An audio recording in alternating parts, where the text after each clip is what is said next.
What's up, everyone? FTWitachi here. You know what it is. Blizzcon 2018 is here, and we've got tons of information to share with you guys. This time, Orphea spotlight for Heroes of the Storm. So without further ado, let's see what she is, but also be sure to check out the rest of our videos on the channel that get released today. Let's get to it. Not all heroes come from other universes. Some are born within the Nexus. After uncovering her father's dark secret, Orphea left her home behind, hoping to escape the Raven Lord's influence. Through a chance meeting with Deckard Cain, the young girl arrived in King's Crest, where she witnessed firsthand the kingdom fall to her father's ambitions. So that was her father. To let him hurt anyone else, Orphea chose to rise up against the Raven Lord as a hero of the Nexus. Orphea is a mid-range assassin who unleashes chaotic magic to dispatch her foes and sustain herself in battle. Orphea's trait is overflowing chaos. Enemy heroes hit by Orphea's abilities will grant her chaos. Each stack of chaos increases Orphea's next basic attack damage by 50% and heals her for 100% of the damage dealt. Oh, that's cool. Chaos can so she's got some survivability. Orphea's first basic ability is Shadow Waltz.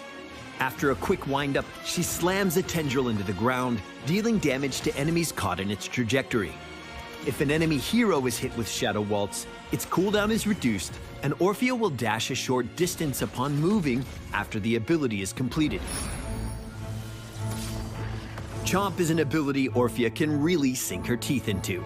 After a short cast, Chomp takes a bite out of any enemies caught within a small forward-facing arc. The ability does high damage and is effective at punishing overly aggressive melee heroes. Orphea's E ability ensures enemies will feel her dread. When triggered, she releases a wave of dread that deals light damage to all enemies it passes through. At the end of its path, the dread wave erupts, dealing heavy damage and slowing anyone caught in the burst. That's cool. Eternal Feast Very is Orphea's fun-looking first character. heroic ability. After a short delay, Orphea deals damage to all enemies in the targeted area.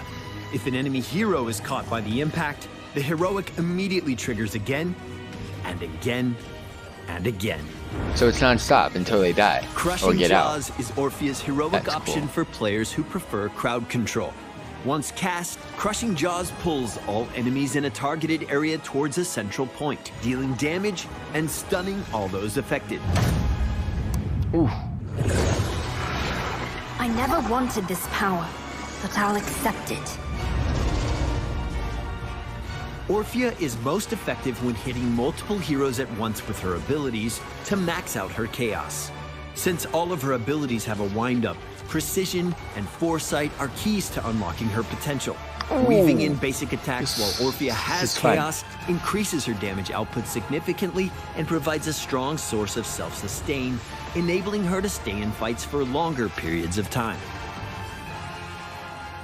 Use Shadow Waltz to position yourself in team fights, and follow up with Chomp to deliver a finishing blow. At level 1, the on-point talent adds additional damage to the tip of Shadow Waltz, while Allegrissimo at level 4 further reduces the ability's cooldown when enemy heroes are hit. These two talents combined allow Orphea to dance around the battlefield, repeatedly pummeling her foes into submission. The Lurking Terror talent at level 16 leaves behind a puddle at the final explosion point of Dread where Chomp can be cast from. This can deliver a strong follow-up attack after an enemy hero is slowed by Dread, or create a small area of denial for a few seconds. That's cool. At level 20, Final Toccata is the capstone talent for Orphea's Q build. For a short period of time, whenever she dashes after Shadow Waltz, its cooldown is reset. During team fights, this allows Orphea to dish out damage repeatedly while ramping up her mobility. Orphea, a Nexus-born hero, joins the battle soon. Make sure to leave us a comment and follow Heroes of the Storm around the web, and we'll see you in the Nexus.